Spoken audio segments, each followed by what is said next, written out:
Well, firstly, I was a bit disappointed in what appeared to be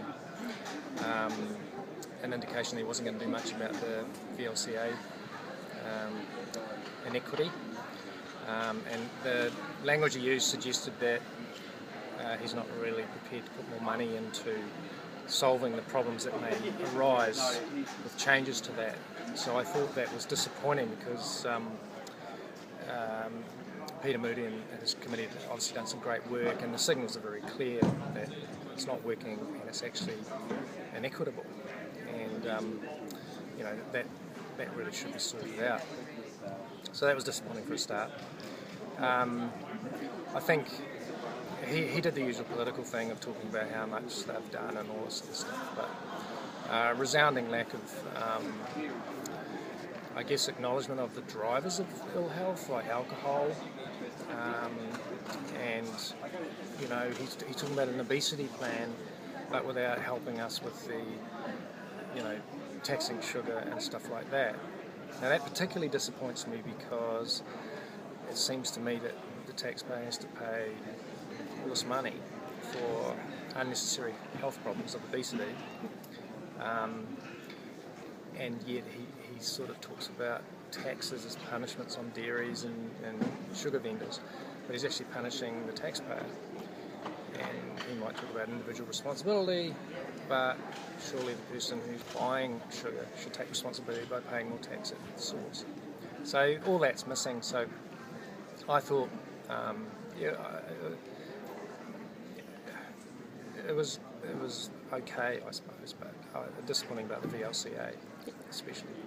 Out of 5, what would you give him? 3. I was really disappointed because I think he really lost the point of what Peter Moody's report on sustainability in the VLCA inequalities was, and he just refused to address it, which I think is an easy opt-out, and it's going to affect a lot of practices financially and mentally. The stress of competing with a VLCA area practice next to a non-VLCA is just horrendous, and I think he really missed the ball and very disappointing. Out of 5, what would you give him? 0.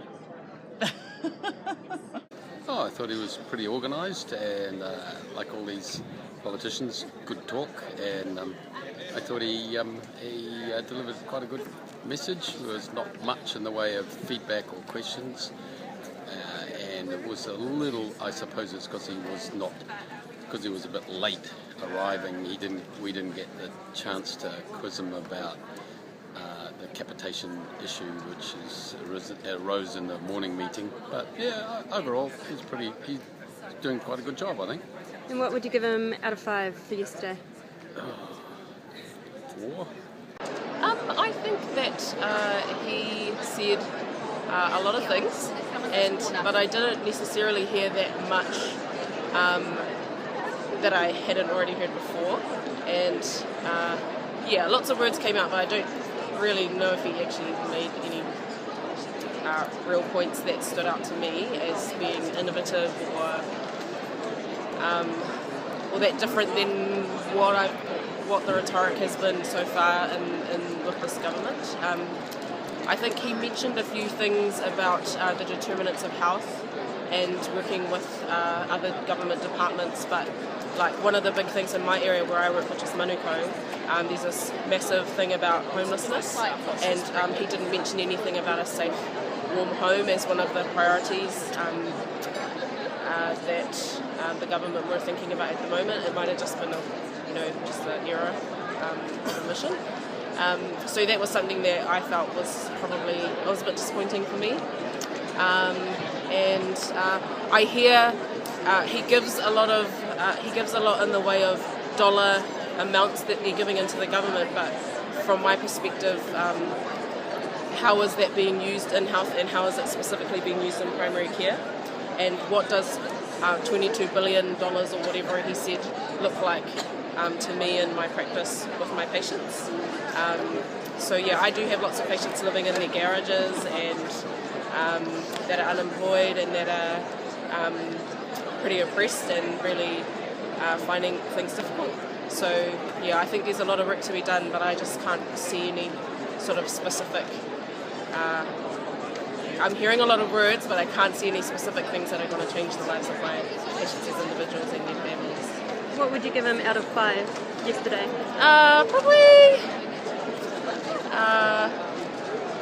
maybe a 2.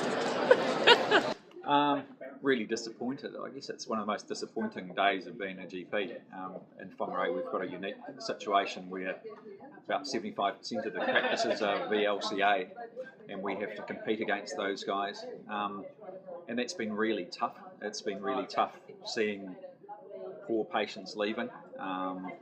It's really tough seeing the poor patients who are staying with you missing out on the appropriate subsidised care. I think it's sort of 50-50. There's 50% of people, 45% of people in VLCA practices that don't qualify for that subsidy, and there's 49% of New Zealand's poor patients missing out on that care.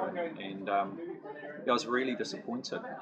I think one of the things that got me was that Jonathan Coleman stating that he doesn't have the money for it. Well, it's actually not about the money. I don't think there was anybody expecting more money. I think it was about the money being used wiser and being targeted. And already the ministry know that community services cards can be smarter and would give more accurate funding. So seeing people missing out on the healthcare, subsidised healthcare they deserve is really sad.